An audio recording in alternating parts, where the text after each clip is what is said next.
absolutely terrific week. I don't know if many of you realize it, but Congress back in the 60s declared the second Sunday, or the Sunday after Labor Day, to be the official Grandparents' Day for our country.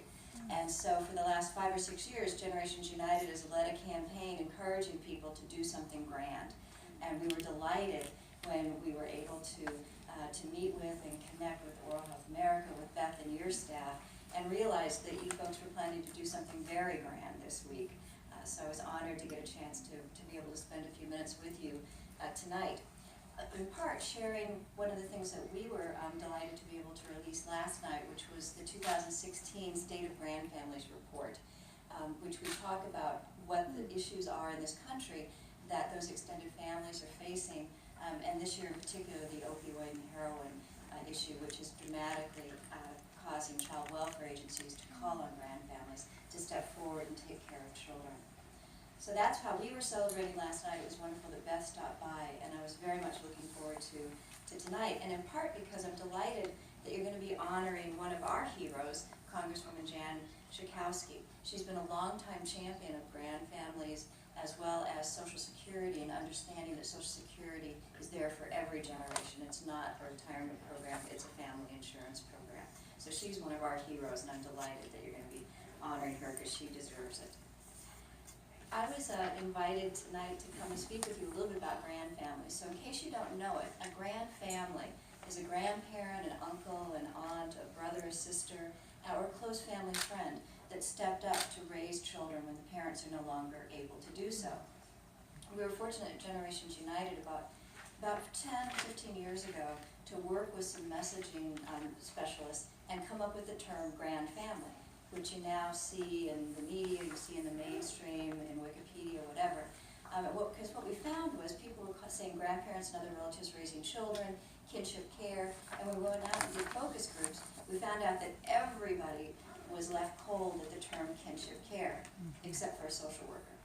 And that's not who we need to reach. So the term grand family, that a young person can grow up in a grand family and be part of a grand family, just really resonated. So I'm delighted to get a chance to talk with you about that tonight, and I was very excited when Beth told me that the subject of your survey this year was really going to look at the oral health and the access to oral health care for grandfamilies, because that is uncharted territory and it's terribly important. So the reason when we first met, that I was reminded of why I think this is so important was one of my first visits in Nashville, Tennessee.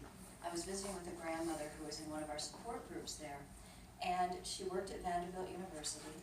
She was a successful career person whose son had a mental health issue, and that caused him to be homeless and to live on the streets with his 10-year-old grandson, her 10-year-old grandson.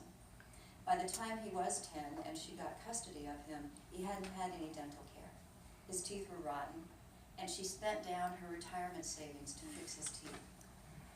It was only later that she realized that there was a program that would have paid for that, but it was too late. So I think the sacrifices that grandparents make, that they're willing to make, we need to make sure that the right information's out there, that we're sharing what the services are and the supports are, because she's not the only grandmother with a sad story, with a story of not knowing what needs to be done and what can be done. And yet with all of that, I've never ever met a grandparent who would say no when a grandchild was brought to their doorstep. And oftentimes it is in the middle of the night, no warning, no understanding it's going to happen.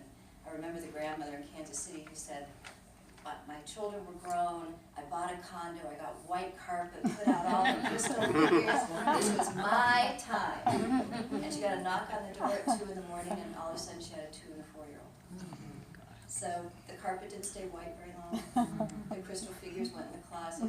She talked about dreams deferred, that they were dreams that she was willing to defer because those were her grandkids, and she was going to be there. So they make tremendous sacrifices. Generations United, we were founded about 30 years ago, and we advocate for programs and policies that connect generations. Almost 20 years ago is when we first started working in the area of grandfamilies. And what we did was pull people together to look at the families, not just from an aging perspective or children's perspective, but what was best across the generations, which is the approach that we take. grandfamilies, and we continue to work with national partners to play a key role in elevating the issues, the needs, and the policies that we need to support grandparents raising grandchildren. We've had some successes, but there's a lot more that we need to do and we need to do together. But let me tell you just a little bit more if you're not familiar with the state of grandfamilies in America. And I did bring a few copies of our report. They're out front, and it's also on our website. We issue this every year, so please do take advantage of it and take it home, because I'm not going to. So let me tell you just a little bit more about grandfamilies in America. 7.8 million children in America live in a household that's headed by a relative. Now, there may be a parent or someone else present, and 2.5 million of those grandchildren are being raised only by a grandparent or other relative householder, meaning there's not a parent present. Of those 2.5 million, a little over 120,000 are being raised by relatives as part of the foster care system, as part of what we call the formal foster care system. Now, why that number is so important is because what it means is that for every child who's in foster care being raised by relatives, there are 20 who are being raised outside of the system, oftentimes under the radar, with no access to services or supports for that family at all. They're the informal caregivers. Grandparents cut across, and their children cut across all socioeconomic groups, though 21% live in poverty, below the poverty line, which is higher, as you know, than the national average. They cut across all racial and ethnic groups, although African American and Native American are disproportionately represented in those numbers. And again, the socioeconomic situation varies. I remember talking with the former head of a national foundation who was raising his two granddaughters on Cape Cod. They didn't need a lot of extra supports, but they did need the support group that they went to. So they're varied. 42% of the children who've been in the care of the relatives for over 5 years. So while the grandparents often say, I want this to be temporary, I want my child, if that child's still alive, to be able to parent again, oftentimes they're not able to do so. They face a lot of challenges trying to access services, and many of them are concerned because they feel like there's a stigma, because people sometimes judge and say, oh, the apple didn't fall far from the tree. Whereas they may have had 5 children, 4 successful children, 1 that had some stumbles, and it's like grandparent once told me, which I thought was absolutely beautiful, which is, the apple doesn't fall far from the tree. Well, we don't throw that apple out. We make applesauce, apple pie, apple cobbler. We work with that apple, and that apple is a child, and we will work with that child. So while they face many challenges to accessing services, they're really doing a huge service to our country. They save taxpayers more than $4 billion a year because those children aren't in the system. So it's a significant amount. But more important than that, the children are more likely to thrive. Children who are being raised in grandfamilies are more likely to be connected to their culture, to have a sense of roots, to have a sense of who they are, where they came from. The relatives are more likely to keep brothers and sisters together instead of separating them into different households. They're more likely to feel connected to a community. And what I really appreciate is that the children are more likely to report that they feel loved. And we all know that's so important for a child, to have that sense of being loved and cared for. And what I also think is very important is to remember that a child may age out of a system, they never age out of a family. So when you think about children in foster care as they age out, and you hear those stories about kids with a garbage bag with their belongings when they hit 18, you'd never age out of a family. There's a couch you can go sleep on, there's somebody who's there. So I think that's a really important part of it.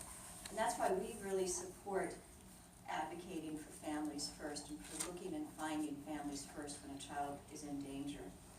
And there's some great legislation right now that's in Congress called the Family First Prevention Services Act that does just that provides supportive services for families outside of the system, inside the system, that allows them to be successful in what they do well, which is to raise those children.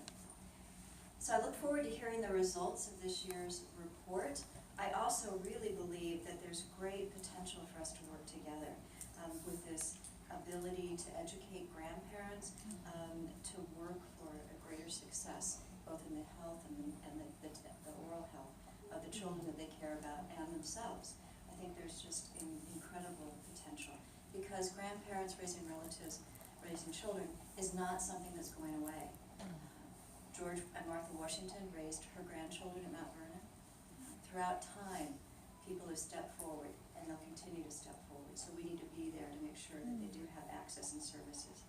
And I think one of the wonderful, wonderful reasons that I think about sometimes when it comes to keeping families together is a quote that Maya Angelou said, when she said, "Today, people are so disconnected that they feel they're blades of grass.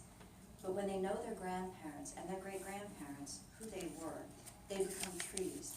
They have roots. They can no longer be mowed down. They can no longer be mowed down." And that's what grandfamilies provide children in this country. They deserve our respect, our support, because all children deserve roots. And in some cases, those are grand roots. So thank you to Oral Health America, to the Dental Trade Alliance for the invitation to be with you tonight. I look forward to it and cheer on your work